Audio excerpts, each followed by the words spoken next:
kind of teachings, the kind of ideas that they try to bring to the world. So in having of this idea, there is a challenge to think them as they are really Ethiopian or African. So this is one perspective or one idea which is given to the Dekike Estifanos.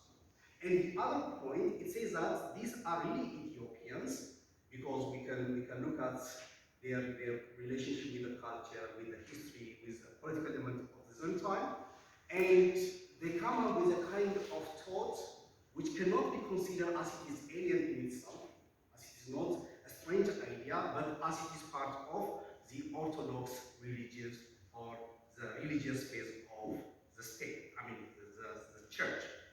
So let me try to expose this idea just by considering how we can think of the Dekike Estifanos in terms of history and political history.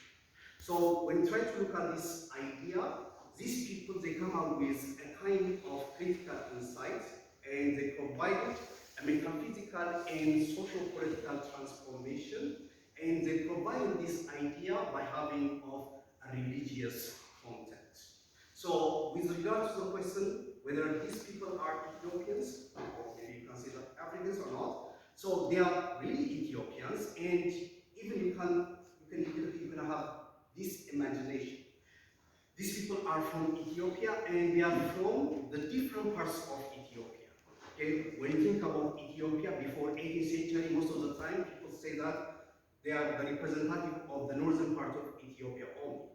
But the Dekike Estifanos, they are not only from the northern part of Ethiopia, but from the southern part of Ethiopia and from the different parts of Ethiopia. You can find from different ethnic groups, and these people, they try to have a kind of constitutive element in the development of Ethiopian Orthodox thinking.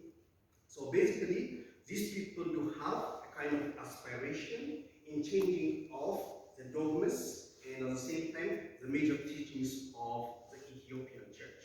So politically, we can consider that how these people were significant in challenging of the existing totalitarian system of King Zaryal in 15th century.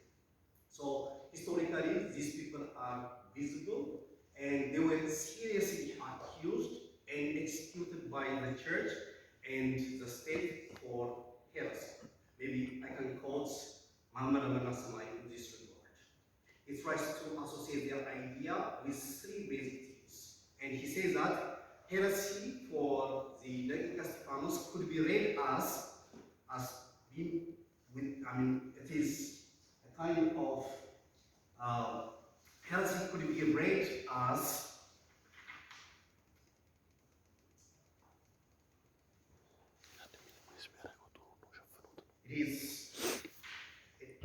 heresy could be read as bearing within itself a utopian, rational, and political critique of Ethiopian society mediated through a religious discourse. So we can find these three important elements.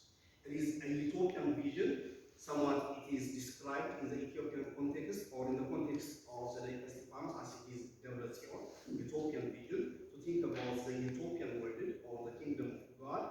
And it is a kind of rational and political element or critique is provided, which is mediated or which is presented in religious form. So this is a kind of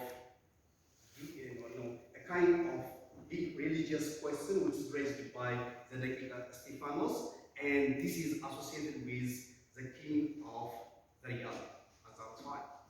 So we can find that how these people were historically associated with Ethiopian history and at the same time Ethiopian political history. So they do have a challenge towards the king, the leader of that time, and they try to challenge the Hobbesian mindset of King Zaryal.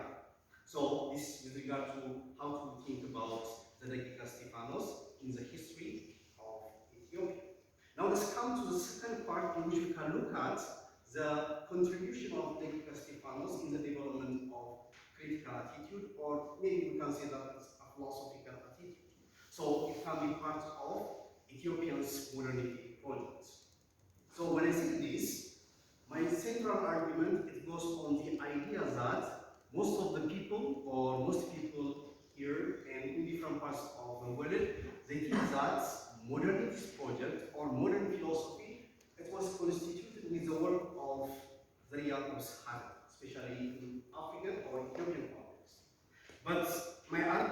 says that this assumption is wrong in itself. And I do have justification for this idea.